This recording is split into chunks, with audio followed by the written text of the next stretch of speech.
The Russian Federation plans to spend more than $1 trillion on rearmament by 2036. This was stated by the head of Ukraine's military intelligence, Kyrylo Budanov. According to him, as part of the reform, Russia has already created 2 new military districts, the Moscow and Leningrad districts, and is also planning to form new divisions, units, and military formations. There is a total mobilization of Russia's politics, economy, and society to prepare for an upcoming large-scale war.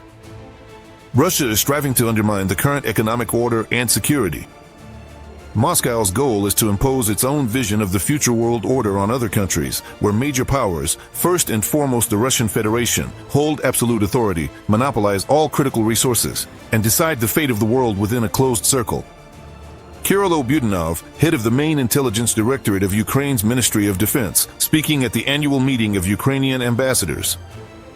Meanwhile, Ukraine's defense forces have carried out several successful strikes against the enemy in various locations. Using long-range firepower, a Russian S-300P surface-to-air missile system was successfully hit in the Belgorod region, as well as a Nebo-N radar complex. The General Staff of the Armed Forces of Ukraine noted that such strikes undermine Russia's ability to cover its troops and maintain the illegal occupation of Ukrainian territory. In the Kharkiv region, border guards operators from the Phoenix drone unit destroyed a tank, an armored vehicle, 2 cars, and eliminated about a dozen Russian occupiers.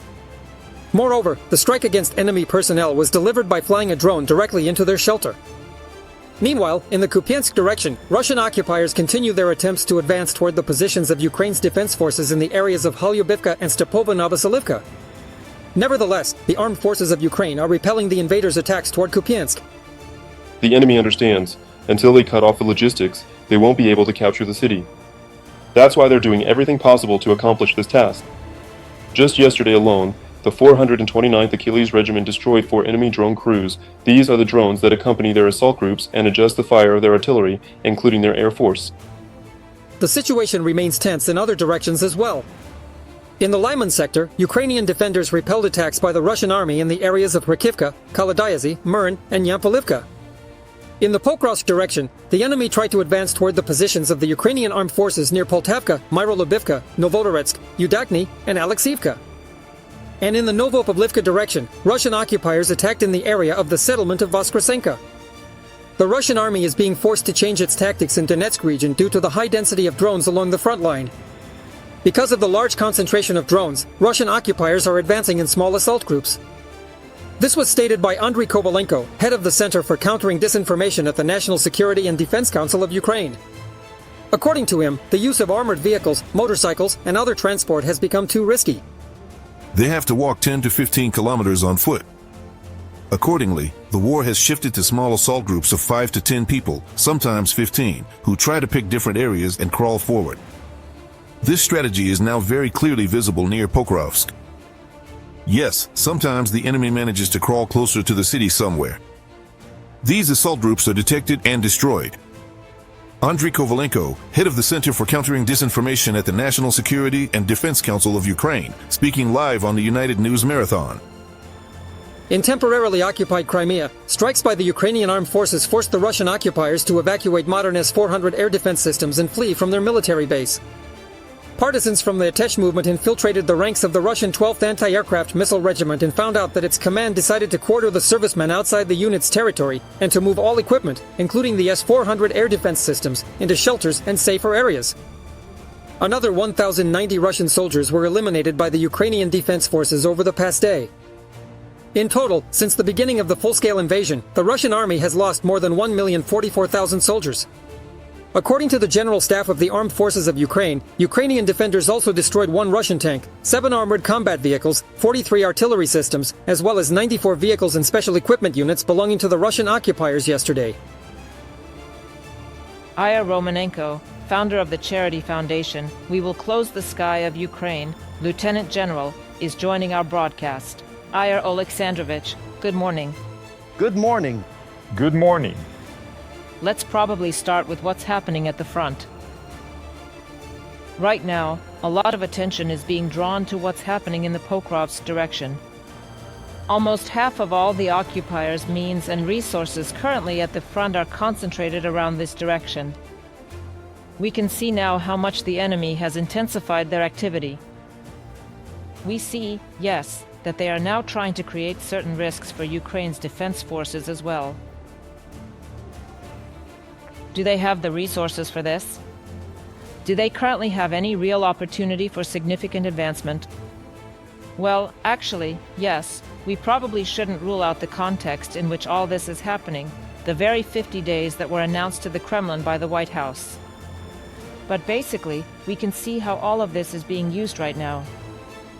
I agree with you that there are many factors influencing the fact that the fighting around Pokrovsk is very intense. And the enemy is setting goals and objectives that are multifaceted, I would even say multi-pronged. And this has been going on for the past several months. That is, besides wanting to capture Pokrovsk and Myrnarad themselves in order to, so to speak, increase their capabilities towards, further on to Konstantinivka and, in general, the Sloviansk-Kramatorsk agglomeration, including Drushkivka. But also with this goal in mind, it means that one objective is directly for Pokrovsk itself, another is for the road where they've established a foothold towards Konstantinivka, that's the second direction, and the southwest from Kurakov, even further west of Novopavlivka, that's the Dnipropetrovsk region, which is more of a military political objective. That's why, given that the enemy has such a multi-purpose objective here, they are indeed concentrating significant forces, weapons, equipment, and manpower in order to carry out these kinds of plans. And, accordingly, there is resistance from the Ukrainian defense forces. In addition, in my opinion, the first stage of the spring-summer campaign of 2025 by the armed forces of the Russian Federation is coming to an end. Why do I say their campaign specifically? Because since 2023, unfortunately, they have held the strategic initiative and are therefore carrying out their own strategic offensive operation. So, this use is coming to an end. The resources and the reserves that they gathered at the end of last year, over the winter, and, in general, many sources of intelligence from various countries, as well as our Commander-in-Chief General Syrsky, say that somewhere in Russia they are forming, well, Syrsky says, up to 13 divisions, and the intelligence agencies of Allied states confirm this, about 120,000 troops. In the past month, there's been information circulating that this number has already increased to 160,000. And it's not just about the personnel or just in case. This is a grouping that includes armored vehicles and everything else necessary for such a force. All the more so because, when it comes to armored vehicles, lately, over the past month or two, the enemy hasn't been using them intensively. That's because our drone operators, in this so-called death zone, about 20 kilometers on both sides of the line of contact, any attempts to use this equipment, about 15 to 20 times, have ended with the vehicles being burned, basically destroyed. That's why, lately, they've been operating in small groups. However, if it really turns out to be true that a reserve like this has been formed, a grouping of this kind, then it would be possible to concentrate these forces on a specific section of the front and basically punch through, despite this drone death zone. In other words, they could mass significant forces here, and these are considerable forces, let's say, and organize this kind of operation. Our military and political leadership understands the danger of such a situation, so, with our limited capabilities, we are still creating reserves in several areas in terms of ammunition, equipment, and personnel. Although there are major problems here, related to the state of mobilization and even just replenishing the brigades that are operating on the front line. Igor Alexandrovich, I came across a fragment of an interview yesterday with the spokesperson for Kortitsia, Trihabov. He stated that in the Novopavlivka direction, the Russians are still trying to break through to the administrative border of the Dnipropetrovsk region. As usual, nothing comes of it for them, and the plans they drew up for themselves back in the first days of the summer are, in fact, still just plans for now. According to your information, what is actually happening in this direction right now, and regarding the threat toward Dnipropetrovsk region? Well, since the question here is more of a military-political one, not so much a purely military one, Gerasimov is forced, on Putin's orders, to concentrate certain forces here. And despite the heavy losses they are suffering in the fighting in this direction, they have reached the border with the Dnipropetrovsk region and are trying to push in and show, no matter if it's 100, 200 meters or kilometers, that the fighting is already taking place on the territory of a new region. And given that Putin understands that the window of opportunity for further action is slowly but surely closing, he is now using this as the second stage of the 2025 campaign, with reserves, taking into account that they have called up conscripts from the age of 18, who will replace more experienced servicemen, and those, in turn, will be sent to the front. And both groups, the new conscripts and the experienced soldiers, are being pressured to sign contracts. In addition, citizens of other countries are also being recruited, so one way or another, they are gathering personnel. The training is scheduled to be completed by the end of July.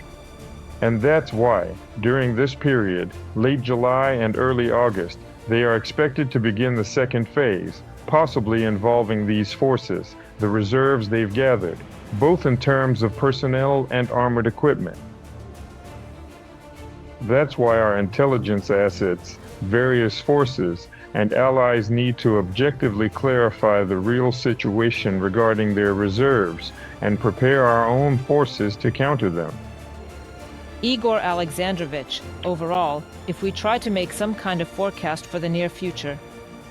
Yes, there's been a lot of talk that the Kremlin has set an informal deadline for itself at the beginning of September, and we can see that right now they're trying to gather all their forces to achieve certain results. But yes, if you look at this situation impartially, then probably for them these are also some arguments, including for use during negotiations.